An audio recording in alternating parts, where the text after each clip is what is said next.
बिस्मिल्लाहिर्रहमानिर्रहीम। अस्सलाम वालेकुम। तो आज हम सॉइल मैकेनिक्स को डिस्कस करने जा रहे हैं। तो ये हमारा पहला इस पे वीडियो लेक्चर है या इंफॉर्मेटिव लेक्चर है पहला। तो इसमें हम मतलब मोस्टली ऐसी चीज़ों को डिस्कस करेंगे जो अक्सर स्टूडेंट्स के लिए प्रॉब्लमेटिक होती हैं, या आप जो पेपर देते हैं, एग्ज़ाम्स देते हैं पीपीएससी वगैरह के, या कम्पिटिटिव एग्ज़ाम्स होते हैं तो उसमें एमसीक्यूज़ आते हैं, तो उनके बारे में कॉन्सेप्चुअल जो चीज़ें हैं वो हम डिस्कस करेंगे। तो सबसे पहला जो फ्लॉ मतलब मोस्टली मुझे देखने में आया एज अ टीचर स्टूडेंट्स के अंदर, तो वो डेंसिटी को, सबसे पहली चीज़ मैंने इसलिए ये पिक की है कि वो डेंसिटी को समझने में बड़ा प्रॉब्लम फेस करते हैं। कि ओरिजिनली मतलब उनसे ड्राई डेंसिटी का पूछा जाए तो वो डेंसिटी ऑफ सॉलिड्स की डेफिनेशन बता रहे होते हैं या उसका फार्मूला लिख के दे रहे होते हैं। अगर उन्हें डेंसिटी ऑफ सॉलिड्स के बारे में पूछा जाए तो वो ड्राई डेंसिटी का बता रहे होते हैं। तो ये मुझे लगा कि हमें ये चीज़ें मतलब क्लियर होनी चाहिए, बजाय इसके कि हम इसको मतलब मिस इंटरप्रेट करें। तो सबसे पहली चीज़ मतलब इसमें हमारे पास जो कॉन्सेप्ट आना चाहिए वो ये है कि कभी वो डेंसिटी कह देता है, कभी वो यूनिट वेट कह देता है। तो वो डेंसिटी बताए, आपको बताने वाला बंदा ये यूनिट वेट बताए, तो आपने इससे परेशान नहीं होना। मतलब डेंसिटी को हम रो से शो करते हैं, यूनिट वेट को हम गैमा से शो करते हैं। गैमा और रो का एक आपस में रिलेशन है जो हम फ्लूइड मैकेनिक्स के अंदर पढ़ते हैं, सॉइल मैकेनिक्स के अंदर भी है। तो जो गैमा है यूनिट वेट, इसको डेंसिटी से रिलेट करने के लिए हम जी से मल्टीप्लाई कर देते हैं। ये जो जी है, this is known as gravitational acceleration. तो एक बेसिक सी चीज़ है। मतलब ये है कि आपको अगर वो रो बताता है, मतलब डेंसिटी बताता है, तो इससे भी परेशान होने की ज़रूरत नहीं है। अगर वो रो बता रहा है, आपको डेंसिटी बता रहा है, तो मतलब आप ये जी एक कांस्टेंट है, तो हम इसको ऐसे भी लिख सकते हैं कि gamma is directly proportional to density. मतलब यूनिट वेट डायरेक्टली प्रोपोर्शनल है डेंसिटी के। तो आपसे वो डेंसिटी की बात करे या आपसे वो यूनिट वेट की बात करें, तो इससे आपने पजल नहीं होना। मतलब इसको आपने ओवरलैप नहीं करना कि जी मुझे ये क्लास में तो डेंसिटी पढ़ाया गया है, तो इधर पेपर में या कोई बंदा पूछने वाला मुझसे डेंसिटी पूछ रहा है या मुझसे यूनिट वेट पूछ रहा है। मतलब अल्ट्रेशन हो सकती है, इसमें कोई इतना ज़्यादा कोई मसले वाली चीज़ नहीं है। तो इस बात का ख्याल रखिएगा, मतलब इसको आपने ओवरलैप नहीं करना। अच्छा, तो सबसे पहली जो चीज़ है हम डिस्कस करने जा रहे हैं वो है वेट डेंसिटी। वेट डेंसिटी क्या होती है? वेट डेंसिटी का मतलब है कि आपके पास सॉइल सैंपल है एक, ये फ़र्ज़ कर लें सॉइल सैंपल है, कंटेनर के अंदर पड़ा हुआ है। ये सॉइल के पार्टिकल्स हैं, कोई भी सॉइल है, कोर्स सॉइल हो सकती है, फाइन जो भी होगी, हमें इससे गर्ज नहीं है, हमने सिर्फ उसका स्ट्रक्चर देखना है। अब इसमें ना पोर्स हैं, इन पोर्स के अंदर वाटर है, ठीक है। वाटर है और वाटर जो है वो सॉइल की सरफेस पे भी मौजूद है। मतलब ये सारी की सारी जो सॉइल है ये वेट हो चुकी है, गीली हो चुकी है, पानी ने इसे सराउंड किया हुआ है, मतलब पानी इसके अंदर मौजूद है। तो हम क्या करेंगे, हम सिंपली इस सॉइल सैंपल का उठा के, अगर इसकी सरफेस सैचुरेट है तो आप उस सैचुरेट सरफेस को ड्राई कर लेंगे टिश्यू पेपर से या किसी ऐसे पेपर से जो उसकी पानी को सक कर सके। तो आप इसका लेंगे वेट वेट, फिर आप उस वेट वेट को इसके टोटल वॉल्यूम पे, टोटल मतलब इसी वेट के साथ जो इसका वॉल्यूम है, मतलब आपने जिस सैंपल का वेट किया है उसी कंटेनर के अंदर जहाँ तक मतलब सॉइल मौजूद है उसका वॉल्यूम ले लें, तो ये आपके पास आएगी वेट डेंसिटी।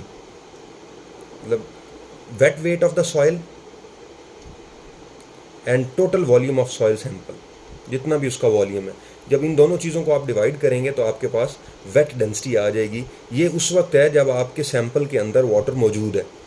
अच्छा, ये क्लियर हुई। इसके बाद दूसरी चीज़ आती है हमारे पास ड्राई डेंसिटी। अब ये टर्म जो है ये गौर से समझने वाली है। ड्राई डेंसिटी और density of solids, dry density या ड्राई यूनिट वेट, तो मैं पहले बता चुका हूँ ये एक ही चीज़ है। इसको हम गैमा डी से शो करेंगे, इसको हम गैमा डब्ल्यू बोलते हैं, सॉरी गैमा वेट बोल दें, गैमा एस बोल दें, या इस तरह से। ड्राई डेंसिटी का मतलब ये है कि आपके पास एक सॉइल सैंपल था, ये उसके पार्टिकल्स हैं, सेम यही सैंपल ले लें आप, यही सैंपल है। आपने क्या किया, आपने इसे किया ओवन ड्राई। ओवन ड्राई करने से पहले आपने इसका वॉल्यूम मेजर कर लेना।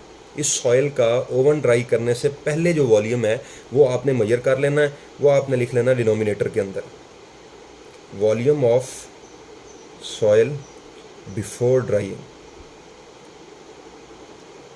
ठीक है जी।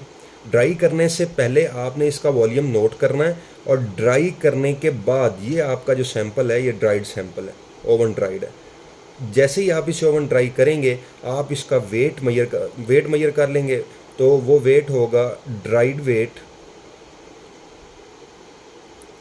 Of soil divide by volume of soil before drying. This is known as dry density या dry unit weight of the soil. Clear है जी बात? यहाँ पे और यहाँ पे फ़र्क एक है। अच्छा, इस वेट डेंसिटी या वेट यूनिट वेट के अंदर जो वॉल्यूम है सॉइल का, वही वॉल्यूम सॉइल का यहाँ यूज़ होता है ड्राई करने से पहले। यहाँ पे आप वेट वेट इस्तेमाल करते हैं, यहाँ पे आप ओवन ड्राई करने के बाद वेट इस्तेमाल करते हैं। तीसरे नंबर पे आता है जी यूनिट वेट ऑफ और डेंसिटी, यूनिट वेट और डेंसिटी ऑफ सॉलिड्स। इसको आप शो करते हैं गैमा एस से, यूनिट वेट ऑफ सॉलिड्स। अच्छा, इसको शो करने के लिए या इसको मतलब इसका फॉर्मूला लिखने के लिए तरीका ये है कि जो आपका ओवन ड्राइड सैंपल था, आप वेट भी इसी का लेंगे। पानी तो है नहीं इसके अंदर क्योंकि ओवन ड्राई हो चुका है, एयर का वैसे वेट हम नेग्लेक्ट कर देते हैं। तो वेट ऑफ सॉलिड्स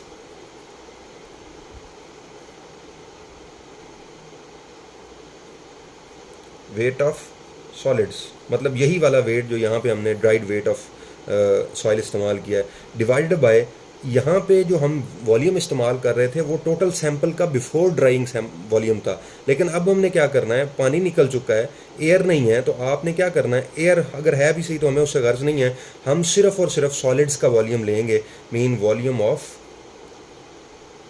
सॉलिड्स। इसको हम शो करते हैं VS से, और ये आपका है WD, dried weight of soil, या इसको WS वेट ऑफ सॉलिड्स भी कह सकते हैं। ये 3 टाइप्स हो गई। अब इसमें चौथी जो टाइप है वो है जी बॉयंट यूनिट वेट। बॉयंट या उसका दूसरा नाम है सबमर्ज्ड यूनिट वेट। ये सबमर्ज्ड यूनिट वेट इसको हम शो करते हैं गैमा डैश से।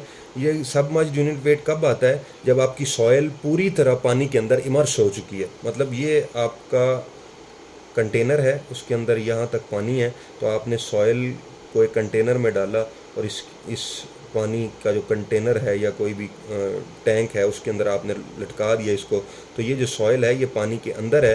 तो यहाँ जो इसका वेट है वो कितना होगा, क्योंकि पानी नीचे से इसे एक वेट एक्ट करता है और ऊपर से नीचे इसका वेट एक्ट करता है। तो पानी ऊपर जो हाइड्रोस्टैटिक फोर्स पुश लगाता है that is known as gamma W, और जो नीचे इसका वेट एक्ट कर रहा होता है unit weight, that is equal to gamma.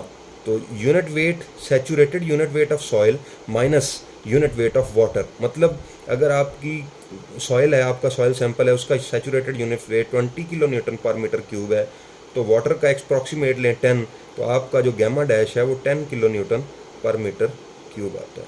कभी कभी सवाल आता है कि जी आपके पास एक सॉइल है और वो ड्राई है, तो ड्राई जो सॉइल है उसका सबमर्ज्ड यूनिट वेट कितना होगा ड्राई सॉइल का।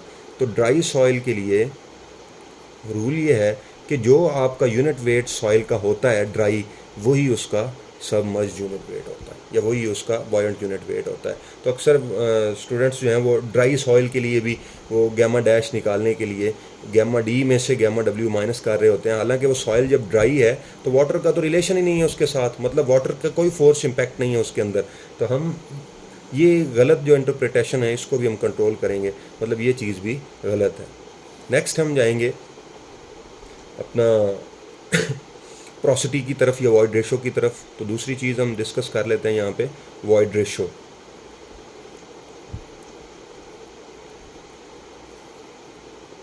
अच्छा, इसमें भी और प्रोसिटी में तीसरे नंबर पे आता है प्रोसिटी। इसमें भी स्टूडेंट्स ओवरलैप कर जाते हैं अक्सर चीज़ें। सॉइल मैकेनिक्स के अंदर ओरिजिनली प्रॉब्लम्स जो हैं वो यही हैं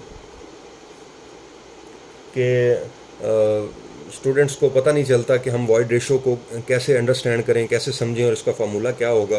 क्वेश्चन भी सही करके आ जाते हैं लेकिन आपके जो रेशोज़ हैं वो गलत होती हैं, मतलब आप न्यूमरेटर सही लिख लेते हैं वॉल्यूम ऑफ वाइड्स, लेकिन डिनोमिनेटर में। अब इन दोनों के अंदर वॉइड रेशो और जो प्रोसिटी है इनके अंदर जो ऊपर चीज़ है वो वॉल्यूम ऑफ वाइड्स ही है, इसके अंदर भी वॉल्यूम ऑफ वाइड्स है। प्रोसिटी को हम N से शो करते हैं वॉइड रेशो को हम ई से शो करते हैं। ये दोनों परसेंटेजेस में लिखी जाती हैं, फ्रैक्शनल वैल्यूज़ में भी लिखी जा सकती हैं। तो यहाँ भी वॉल्यूम ऑफ वॉइड्स न्यूमिनेटर में है, यहाँ भी वॉल्यूम ऑफ वॉइड्स न्यूमिनेटर में है। तो डिनोमिनेटर में हम क्या लिखेंगे, तो जो आपकी पोरोसिटी है उसके अंदर जो टोटल वॉल्यूम ऑफ सॉइल है वो कंसिडर होता है, क्योंकि soil as a whole volume एक मतलब सॉइल एक होल वॉल्यूम है और उसने खुद पोरस होना है। अगर वो पोरस हुई तो सारी होगी, मतलब उस सारी की पोरोसिटी कितनी है, मतलब सॉइल पूरी सॉइल सैंपल के अंदर वॉइड्स का वॉल्यूम कितना है, मतलब उसकी रेशो कितनी है। तो total volume of soil sample हम ले लेंगे, volume of voids divide by total volume of sample. जब हम आएंगे वॉइड रेशो की तरफ तो ये है volume of voids divided by volume of only solids. Void ratio का मतलब ये होता है आपकी सॉइल के अंदर सॉलिड्स कितने हैं और उनकी निस्बत वॉइड्स कितने हैं। तो इसको हम ऐसे भी लिख सकते हैं, voids as compare to solids, मतलब आपकी सॉलिड्स के हिसाब से वॉइड्स कितने हैं। सपोज वॉइड्स हैं आपके 20 और सॉलिड हैं आपके 80, तो ये इसकी परसेंटेज बनेगी 25%। इसको 100 से मल्टीप्लाई कर दें तो 25। इसका मतलब ये हुआ कि आपकी सॉइल के अंदर 25% सॉलिड्स के मुकाबले में, मतलब 1/4 इसे कह लें, सिंपल ये कह लें कि अगर 4 पार्ट्स आपके सॉलिड्स हैं तो एक पार्ट जो है वो वॉइड्स हैं।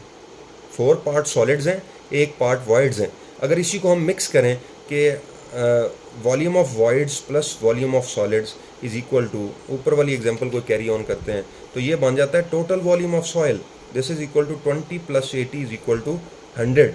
अगर इन्हीं वैल्यू से हम n निकालना चाहें तो n will be equal to volume of voids तो 20 है जो यहाँ था, तो यहाँ भी वही है, डिवाइडेड बाय टोटल वॉल्यूम। तो अब वॉल्यूम 80 नहीं है जो यहाँ इस केस में था, इस केस में वॉल्यूम ऑफ सॉलिड्स होता है, इस केस में वॉल्यूम ऑफ सॉइल होता है टोटल सैंपल का। तो डिवाइड बाय 100 हो जाएगा, दिस इज इक्वल टू 20%। इसको 100 से मल्टीप्लाई करेंगे तो यह सिंपली 0.2, ये फ्रैक्शनल वैल्यू है, इसकी 0.25 फ्रैक्शनल वैल्यू थी, सिंपल। और दूसरी साइड पे अगर हम जाएं तो फिर इस वॉइड रेशो ई का और पोरोसिटी n का आपस में एक रिलेशन भी है, दिस इज 4th थिंग जो हम डिस्कस करने जा रहे हैं आज। ई और n का आपस में जो रिलेशन है उसको डिस्कस करना भी हमारे लिए ज़रूरी है। अगर इस रिलेशन को ना समझा जाए तो अक्सर बार वो आपको बता देता है वैल्यू किसी एक चीज़ की और दूसरी चीज़ की वैल्यू आपको पता नहीं होती है, मतलब आप उसको गैस नहीं कर सकते क्योंकि आपको सही फार्मूला पता नहीं होता है। तो इस तरह फिर गलतियाँ होती हैं। तो कोशिश किया करें जो चीज़ आपको कंफर्म याद हो उसको अटेम्प्ट किया करें पेपर के अंदर, जो आपको कंफर्म याद ना हो उसको अटेम्प्ट करने की कोशिश ना किया करें।